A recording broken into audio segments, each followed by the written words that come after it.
Alright/x/ I have a story for you, so sit a while and listen. This takes place 3 summers ago during a boar hunting trip, down in a very rural area of the Ozark South. My main reasoning for sharing this here is that, ultimately, I don't believe in the paranormal. However, I believe I may have run across something that I couldn't explain and I want some input. Fair warning, I'm no good at Greentext. However, I'm not going to assault you with a wall of text. In any case, enough pretense aside. Be back from college and wanting to get out into the woods. Be bored as fuck on a Friday night, and decide to head out super early for boar hunting with a buddy of mine, JD. JD is an Eagle Scout, not prone to being spooked very easily, and I have been hunting in places ranging from deep south swamps to Alaska.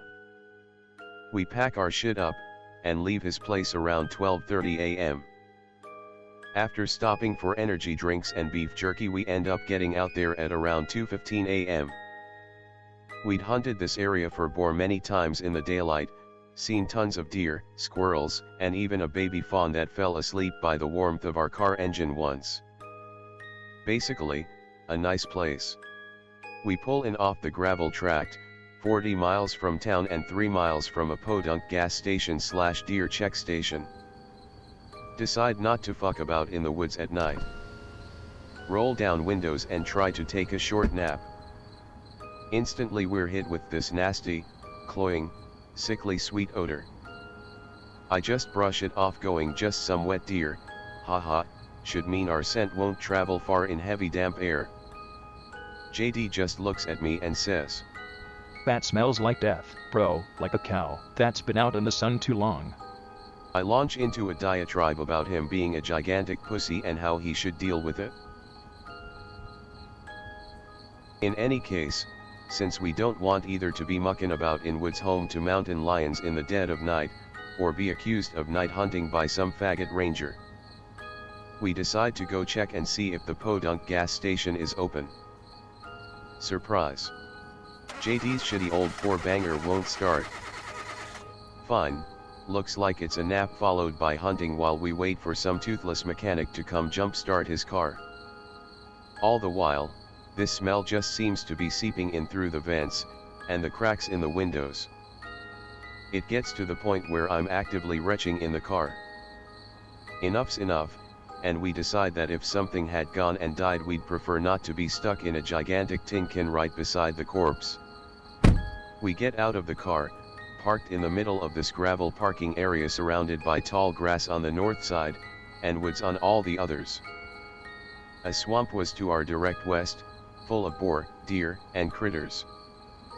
As I'm sitting there loading up the magazine to my rifle, JD just keeps scanning the tree line with his eyes. To the Europoers and Northerners, hunting in swamps is close quarters. We hunt boar with semi-automatic rifles in the south.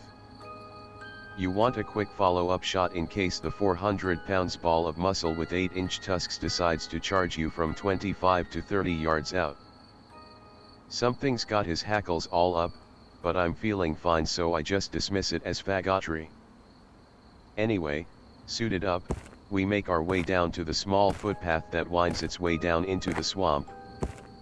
However, reaching the tree line, we just both stopped, staring into the woods for a few minutes before either of us spoke. It was almost like shining a flashlight down a mineshaft, where the darkness sort of dissipated the light. I could feel my skin crawl, and something deep in the hindmost parts of my mind told me just to walk right back to the center of the clearing and wait for light. Nope. So, we do what any caveman would have done in that situation. We grunted out a few excuses to preserve our manhood, and went and sat the fuck down by his car. Like fuck I'm going to bumble through woods with mountain lion, wheat growers, and God knows what else at 3:15 in the goddamn morning.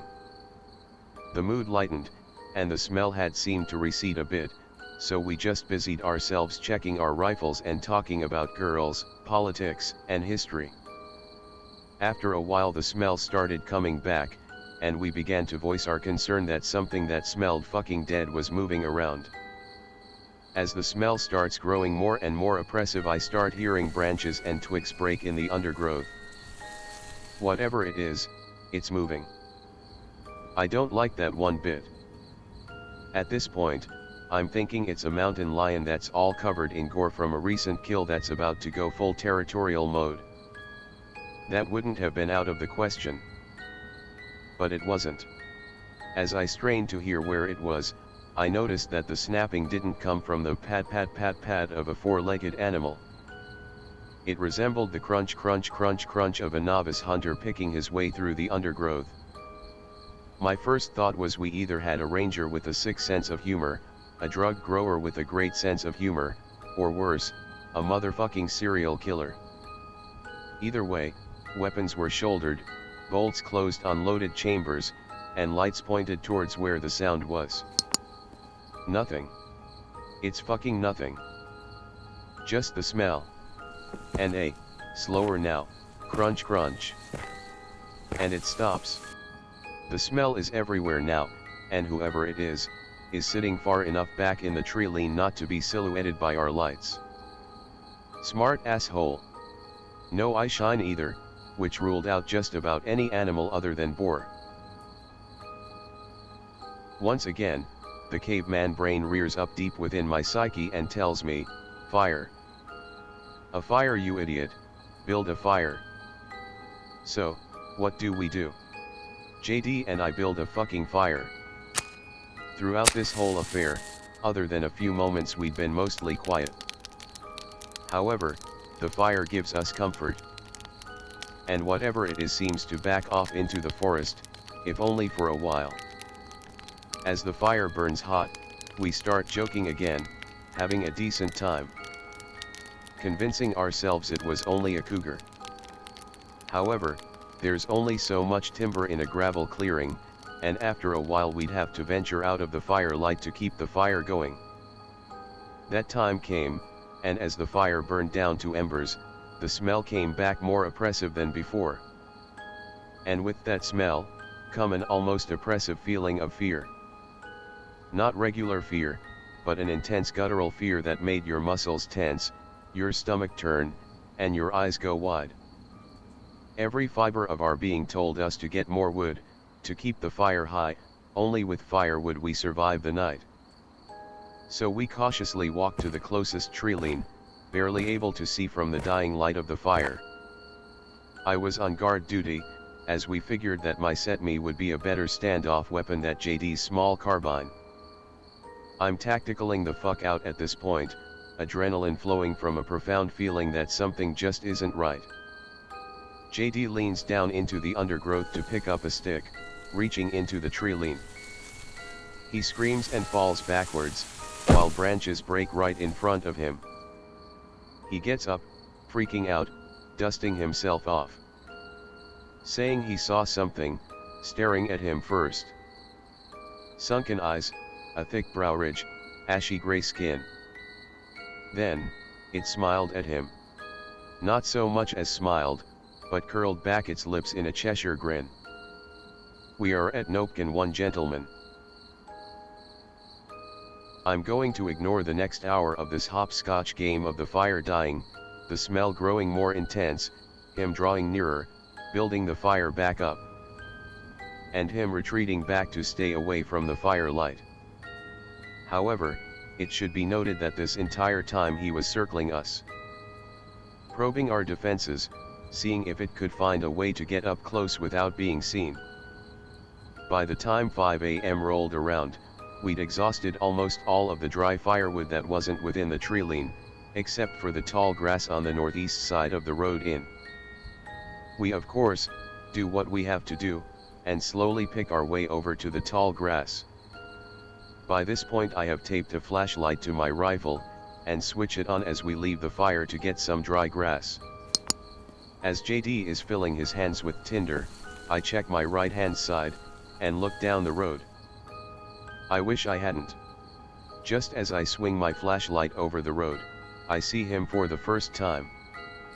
It's grayish black, with either sloughing skin or matted gray fur, I honestly couldn't tell.